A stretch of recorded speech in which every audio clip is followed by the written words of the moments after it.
Obrigado, Diego. Quero agradecer agora na presença o esforço que vocês fizeram para eu vir aqui. É um privilégio para mim. Expliquei para as pessoas por que é um privilégio, para além da vontade de ser grato, porque, de fato, o Brasil precisa aproveitar esse tempo que nos separa do foguetório, da campanha, para refletir, para tentar criar um acordo de método, né, que obrigue todas as correntes de opinião a entrarem num debate que seja útil para o conjunto da sociedade brasileira, de maneira que a força que ganhar também tem direito de levar as boas ideias, né, que eventualmente tenham sido expressas por quem perdeu, porque essa briga, né, e o auditório que ouve, que gosta de ouvir, que evita ouvir, que não gosta de ouvir, isso é uma tragédia que está acontecendo no Brasil. As duas questões que você coloca são ambas têm absoluta centralidade.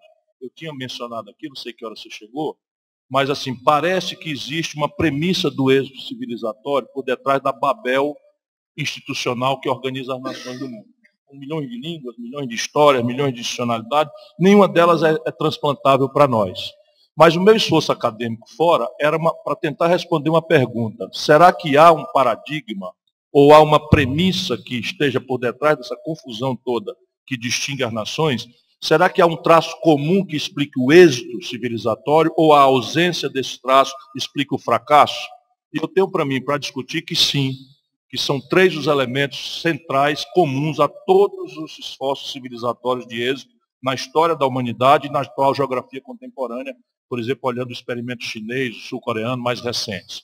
Primeiro, alto nível de formação bruta de capital doméstico, é um assunto que eu já feri um pouco aqui. Segundo, uma convergência estratégica, que é a segunda pergunta, entre um Estado empoderado, musculoso, porém não balofo, não gorduroso, socialmente controlado, eficiente, com uma iniciativa privada convergente com a hegemonia conceitual do modelo perseguido ou pactuado ou vencedor politicamente desse desenvolvimento. E, imediatamente, uma universidade que esteja organicamente imbricada nesse tripé, empresa, Estado, universidade, para responder ao desafio técnico e científico. E o terceiro também remotamente tem a ver com isso, mas é remotamente de forma orgânica, central, é que jamais prosperou a sociedade que não tenha claramente por detrás dele, ou de forma crônica, né, as primeiras universidades inglesas do século XIII, ou de forma aguda, como a reforma educacional que a Coreia do Sul fez há 30 anos atrás. Com coisas muito, muito concretas, assim, a jornada diária da criança na escola, a proporção da matemática do currículo escolar diário, como matriz, como premissa da inovação, da tecnologia e da engenharia. Então, isto é o que eu achei por trás, eu estudando civilização por civilização. Né? E o Brasil tem problemas graves nessas três áreas. E é preciso, se a gente quer um projeto nacional de desenvolvimento, buscar na experiência internacional essa dinâmica que é de mais fôlego, de mais longo prazo. A parceria social no Brasil há de ser uma que reúna os interesses de quem produz com os interesses de quem trabalha. O antagonismo aqui é o interesse rentista. E aí você, muito lucidamente, e eu gostaria muito que a sociedade brasileira tivesse a sua lucidez, percebe que nós temos uma burguesia nacional que desertou da compreensão do país e que esquizofrenicamente se coloca diante da realidade conjuntural brasileira dos últimos 30 anos, desde quando o velho modelo morre, ela se coloca de forma esquizofrênica, e não há outra palavra, com todo respeito, né? Mas basicamente é a seguinte, ela quando está na fábrica, na roça ou no comércio, ela sente que tem uma coisa errada. E reclama. Não, reclama. Mas quando ela extrai um excedente na pessoa física e hospeda no rentismo, ela, ao reclamar, ela exclui, isso é a esquizofrenia, ela exclui essa variável, que é a mais grave de todas, a variável mais hostil à competitividade sistêmica brasileira, nem de longe é trabalho, o custo do trabalho, nem o custo previdenciário, o que não quer dizer que a gente não põe em perspectiva e debata tudo, tá certo? Mas aí o que ela faz? Ela quer uma mudança que, preservando o rentismo que lhe dá fortuna, estresse os outros custos que agravam a sua competitividade sistêmica negativamente, a saber, o custo do trabalho, o custo previdenciário e o custo tributário. O que é que a gente pode fazer em relação a isso? Primeiro, não acreditar em Papai Noel. O jogo da política é um jogo de força. É um jogo de hegemonia moral, intelectual e um jogo de força política, né? Que só dá para nós alguma chance em ambiente democrático. Então, restaurar a democracia na sua plenitude cria um ambiente em que a gente pode desestabilizar esta coisa aqui. E onde é que se desestabilizaria? E é onde é que a Dilma ouviu o galo cantar, mas nem remotamente sabia onde, perdeu o time. Na taxa de juros. Se eu punir o rentismo trazendo a taxa de juros, e não precisa de emenda à Constituição, não precisa de lei, não precisa de portaria, não precisa de nada. Basta que o Banco Central seja mandatado para perseguir a menor inflação a pleno emprego, como é o mandato do Fed americano, como é o mandato dos bancos centrais dos países centrais do mundo. Então, se eu trago, e veja bem, hoje a inflação brasileira está em 2,56, abaixo do piso da meta. Abaixo do piso da meta. No momento em que o juro internacional é negativo, ou seja, uma janela de ouro, nós estamos jogando fora, faz 8 anos que o juro internacional é negativo, e no momento que os indicadores de inflação internos, no meio de uma depressão profunda, estão deflacionando. Então não há nenhuma razão para você não trazer a taxa de juros para um teto inferior à rentabilidade média dos negócios. Isso aqui não é economês. Quanto é que você ganha em média se botar o capital na indústria? 4%, 5%. Quanto é que você ganha em média se você empatar o seu capital na agricultura? 7%, 8%.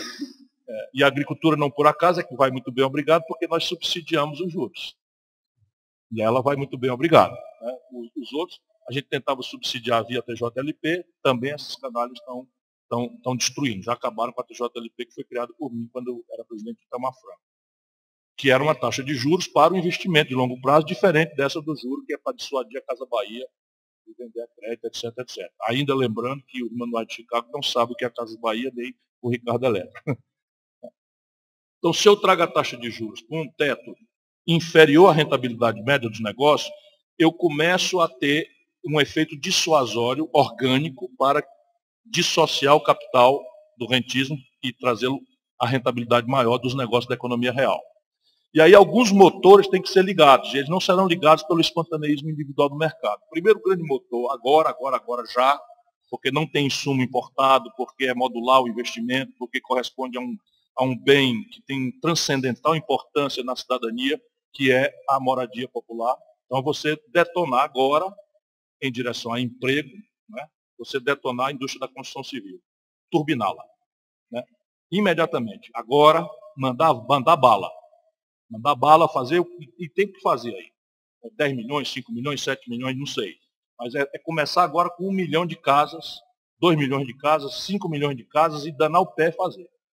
Volto a dizer, porque aqui é emprego de baixa qualificação, é insumo importado zero e investimento modulável. E sensível a crédito público, Caixa Econômica, BNDES, FGTS, essas poupanças compulsórias, etc, etc.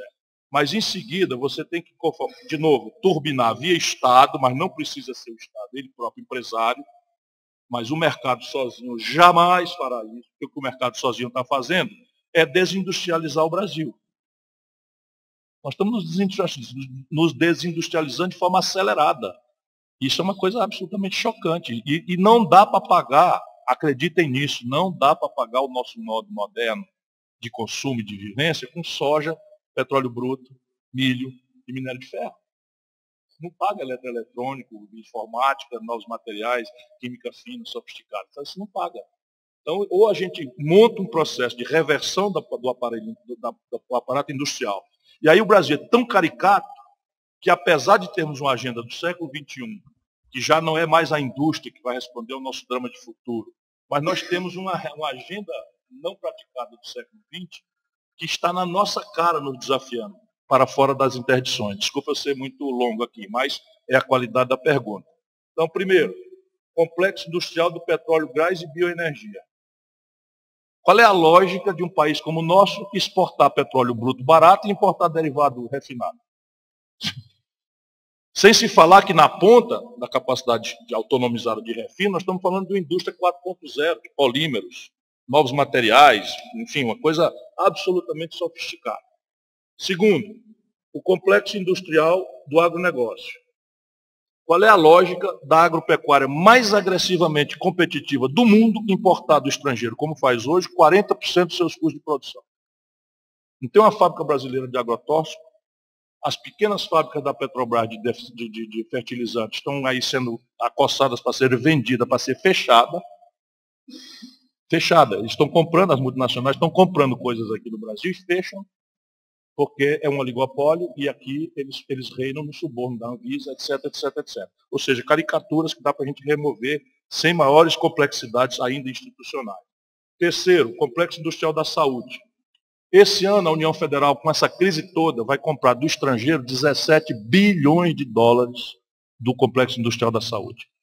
Prótese, cama de hospital, bengala, cadeira de roda, remédio, fármacos, meios de diagnóstico médico, uma série de coisas, 17 bilhões de dólares. E, por fim, o complexo industrial da defesa. Aqui é um pouco mais sofisticado, mas tem a ver com microeletrônica, satélite, foguete, propulsão nuclear. Aí muito mais por outro tipo de valores, mas a ideia é de verticalizar um pouco, tentarmos uma microeletrônica logo mais, né? Esses 4 complexos industriais aqui, nós já estamos gastando dinheiro, temos expertise técnica, bastante razoável, menos na defesa, temos institucionalidade, tipo Petrobras, ou para fazer, etc, etc. E, então é só um modelo. E é um modelo contundente. Quem vai fazer isso? A velha burguesia? Não acredito. Mas como o motor vai ser o Estado, e eu vou ter que fazer aqui, salvo em algumas coisas de grande porte, tipo refinaria de petróleo, não dá. Mas na indústria farmacêutica, por exemplo, eu posso perfeitamente montar um arranjo produtivo com a distorção da compra governamental protegida pelos organismos internacionais, a OMC, enfim, é pactuado que pode se fazer. Eu posso pegar garotos e garotas das universidades, incubar na empresa, capacitá-los gerencialmente, e o contrato antecipado de compra, né, garante a ele a capitalização ex ante que eu vou precisar. Então, isso pode perfeitamente germinar uma nova burguesia no Brasil, ou um novo empreendedorismo jovem, com um sentimento nacional, porque vai nascer sócio de uma estratégia nacional de desenvolvimento que terá sido, né, que teria sido, na melhor hipótese, será, né, melhor hipótese do meu ponto de vista, sancionada pela maioria do povo brasileiro. Então, isso aqui tudo praticável.